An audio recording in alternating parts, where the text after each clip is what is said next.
Providence firefighter Mike Day was the first in 30 years to die in the line of duty.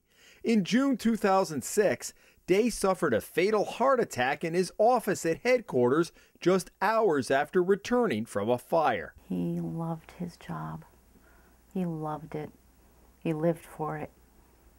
Every day he loved going to work. Cindy Day, his wife of 23 years and mother of their 4 children, says a colleague who worked with her husband for years on Engine 10 at Broad Street asked if she wanted to help design a memorial pin to commemorate his 27 years on the department. Cindy Day says the chief at the time, David Costa, told her the department would pick up the cost of the pins. With the help of her kids, this is the design they came up with. AC for Assistant Chief and 1003, Day's employee number. The fire department was going to pay for them, but I was there with the design. We ordered them, and I paid the down payment, which was half the price of the pins. 1,000 pins at a cost of $3,200. Cindy Day put up $1,600. They were ready in the summer of 2007, about a year after Day died, just as George Farrell succeeded Costa as chief.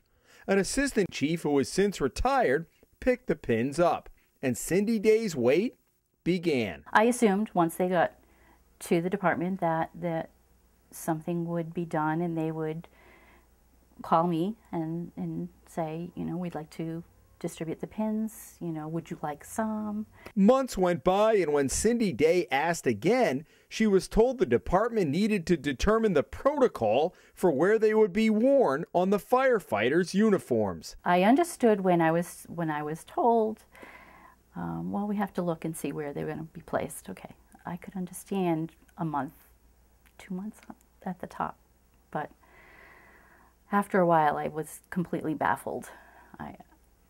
There's no reason for this. Months go by, years went by, 3.5 years have gone by, and I still have not seen the pins. Do you find it disrespectful to Mike? Yes, very. Disrespectful to him, to his memory, and to the rest of the firefighters on the job.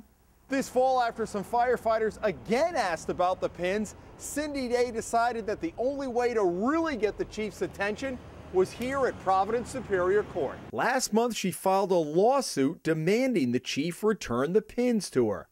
But Chief Farrell, who was not available for an on-camera interview, told the Hummel Report in a statement he had nothing to do with the pins and referred to uniform protocol. Quote, "While I appreciate Mrs. Day's desire to further commemorate her husband's service, department policy is clear on what types of commendation awards or pins are allowed on formal dress uniforms." To hold them up and really create the pretext that it's some high-level, deep administrative decision that we have to make is disingenuous at best. Union President Paul Dowdy said since Day's death, the department has issued 2 special pins, including one for those who fought the Motiva fire at the Port of Providence. No, I don't believe that the protocol had anything to do with it. There's some bad blood between Chief Farrell and Mike's brother, Stephen Day, and I think, unfortunately, that carried over into this decision. The union's long-running contract dispute with the city has been bitter and public,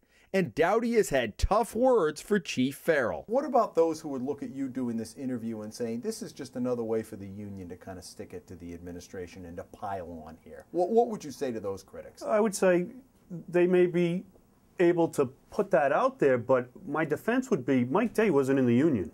This was not commissioned or paid for by the union. The union had no role in this, except to say, we see a wrong here. And the wrong is a disservice to Mike's memory and to Cindy. We really don't have a dog in this fight, except to say the medal should have went out. 3 years is much too long. Just as Cindy Day's lawsuit was heading to court earlier this month, the pins showed up. The chief says they were buried in a filing cabinet at headquarters under some radios. He admitted, though, the lawsuit got his attention. And when you heard that, what was your reaction? It's about time. Did you ever think you'd be filing a lawsuit against the fire department? No. I mean, this over is your, pins. Yeah. Over pins. Over anything? No. It turns out the department could only find 700 of the 1,000 pins made. The union's lawyer says he'll file a claim with the city for the other 300. Cindy Day says she's now focusing on getting them to the firefighters. I want to see them distributed in Mike's memory, and I would love to see them on the jackets of those firefighters. And I'd like to have one myself. In Providence, Jim Hummel for the Hummel Report.